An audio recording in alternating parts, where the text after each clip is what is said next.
Hey guys, so today I'm here to do a book review, and it's been a while since I've done a book review, but I received Sinnerman by Jonathan M. Cook to review, so here's my review. So just a quick overview of this book. It is about 180 something, 85 pages, about that, and it is an adult book. I'm like 99% sure if that's what it would classify under. So it's like adult contemporary, and it's also kind of like realistic fiction. It's about a guy named Julian who's a high school teacher, and he's kind of, it referred to himself as a cad's cad, but I'm not entirely sure what that means.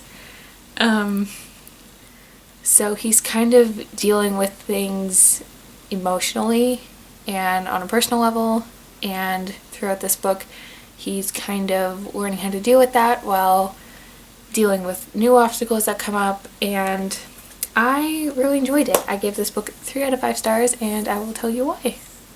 So just to clarify, like I said, I did receive a copy of this book to review for a blog tour, but that does not influence my opinion. It never does. When I receive a book for review, I read it as if I bought it, and yeah, so even though this book was really short, like less than 200 pages, it took me a while to get through because there are very strong and powerful descriptions that you kind of need to read it slower in order to like fully comprehend everything you're reading. Kind of like when you read a Stephen King book, there's just so much that you need to wrap your head around, and the slower you read it, it's like the more you appreciate it. So that's what I found reading this one. I didn't want to just rush through it, and yeah. The main character, Julian, was very arrogant and not enjoyable at the beginning of this book, and there were times that I got very frustrated at his character, but as the story progressed, he went through a significant amount of character development, and I think I've mentioned this before, but I think character development is one of the most important things in a good book, so it was nice to see him not be such an a-hole, if I can say that. And so I tabbed off some parts, and there was one that I wanted to share with you guys because I think, what do they call it?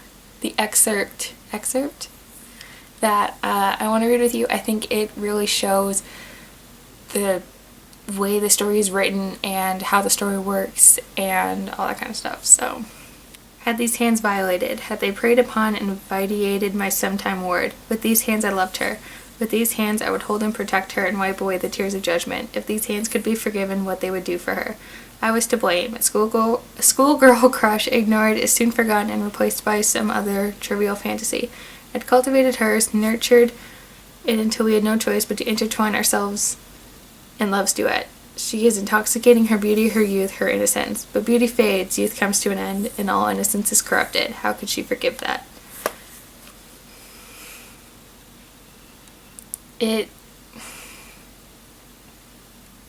I'm only 18, and I think this book would be better for someone older than me. I don't think that's the right way to say it, but I still really enjoyed it, but I think that if I was older, maybe had more like life experiences and was able to better relate to the characters, that maybe I'd be able to appreciate it more.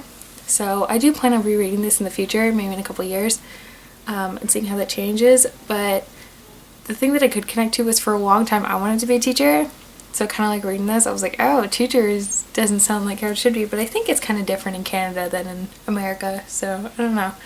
I thought it was really refreshing to read a contemporary book that wasn't, I don't know if biased is the right word, or just all about the happily ever after, or just something that was totally unrealistic. Like, this was the characters and the plot you could see actually happening to people, and it was really nice, and I think it gets the reader more interested in the story and helps them connect better.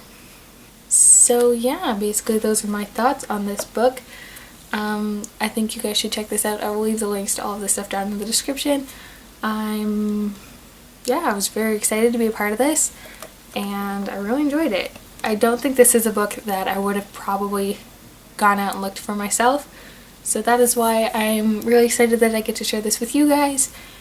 And yeah, and I mentioned this when I unboxed it, but I really like this cover. I like the simplicity, but it's also really beautiful.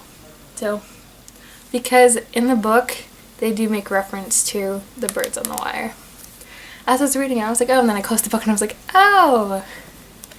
So, yeah, that's just my little thing. So, yeah. Thank you guys for watching. I hope you check out this book, and thank you, Teddy, for contacting me about it. Thank you, Jonathan, for writing a good book. And I will talk to you guys tomorrow. Oh, and there will also be a written review on my blog, so go check that out down in the description. And I'll talk to you guys later. Bye.